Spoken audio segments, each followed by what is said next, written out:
So AI is officially in the classroom. And no, this isn't some far-off future thing. It's happening right now. And it has kicked off one of the biggest, most intense debates in modern education. Is this whole thing a crisis waiting to happen? Or is it the breakthrough we've been waiting for? Okay, let's get into it. You know, at the heart of this whole debate, you've got two completely opposite ways of looking at it. On one side, there's this very real fear that AI is just a super sophisticated tool for students to cheat. But on the other hand, you have educators saying, hang on, this is a chance to completely reimagine what we can do. And that's the real tug of war we're going to unpack today. So, let's start with the tough stuff, the core challenges. Before we even get to all the exciting opportunities, it's really important to understand the anxieties, because they're shaping this entire conversation. And just look at this number, 72%. A recent Barna survey found that nearly 3 out of every 4 parents are worried about how AI is going to impact their kids. This isn't some fringe issue, folks. It's a massive mainstream concern. So what exactly is keeping parents up at night? Well, it pretty much boils down to a few key fears. You've got the big one, data privacy. Like, who's collecting my kids' data and what are they doing with it? Then there's the fear that kids will just stop thinking for themselves. And of course, the very real risks of algorithmic bias and kids being exposed to stuff they shouldn't see. And for teachers, the #1 anxiety, by far, is academic integrity. I mean, tools like ChatGPT have completely turned the age-old problem of plagiarism on its head. It's not just copying and pasting anymore. We're talking about generating brand new, incredibly hard-to-detect text, which makes grading homework a real nightmare. Okay, but what if we just flip the script here? Because a lot of educators are starting to see AI not as the enemy, but as this amazing, indispensable super assistant that can help them teach in ways we never thought possible. Take lesson planning, for instance. It is absolutely essential, but man, it is so time-consuming. Well, tools like Uma AI are basically AI-powered planners. A teacher just puts in their goals, and the AI helps whip up these super engaging lesson plans. The real win here? It frees up teachers to do what they do best, actually teach. And get this, AI is also a game changer for professional development.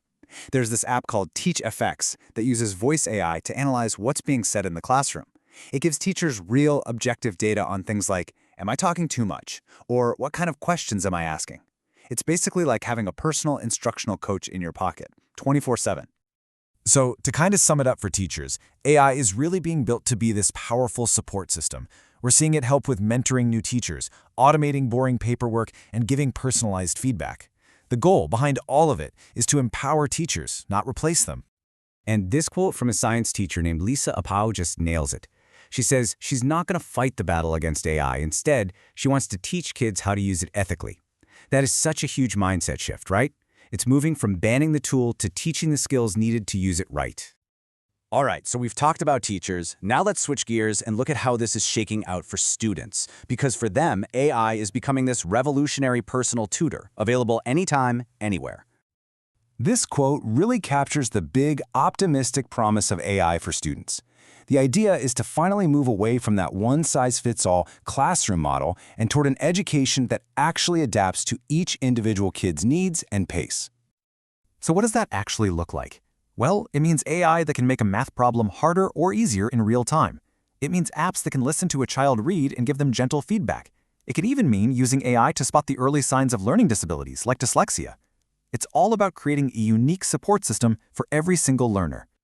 And hey, this isn't just a cool theory. We actually have data that shows it works. A major study in Ecuador looked at students using an AI math tutor. The results? They were pretty incredible. The students who used the AI tutor saw their math scores jump by 0.28 standard deviations. Now, that might sound technical, but trust me, that's a really significant academic gain.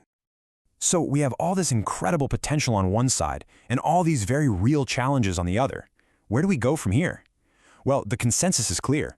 We need a deliberate, human-centered strategy to guide this technology. And this right here gets to the absolute heart of it. AI isn't inherently good or bad for education. It's just a tool. The outcome, whether it's a breakthrough or a crisis, depends entirely on the choices we're making right now. According to experts, a responsible rollout really has 4 key pillars. First, you've got to build the infrastructure so every kid has access. Second, you absolutely must train and empower teachers to use these tools effectively. Third, you need clear, strong ethical guardrails for data and privacy. And finally, schools and tech companies have got to work together to innovate responsibly. And that leaves us with this final thought, which I think is so important. The goal here isn't to replace our amazing teachers or automate learning. It's about using AI to enhance human skills and to scale the incredible impact of great teaching. The real question for all of us is, how do we build a system that does just that?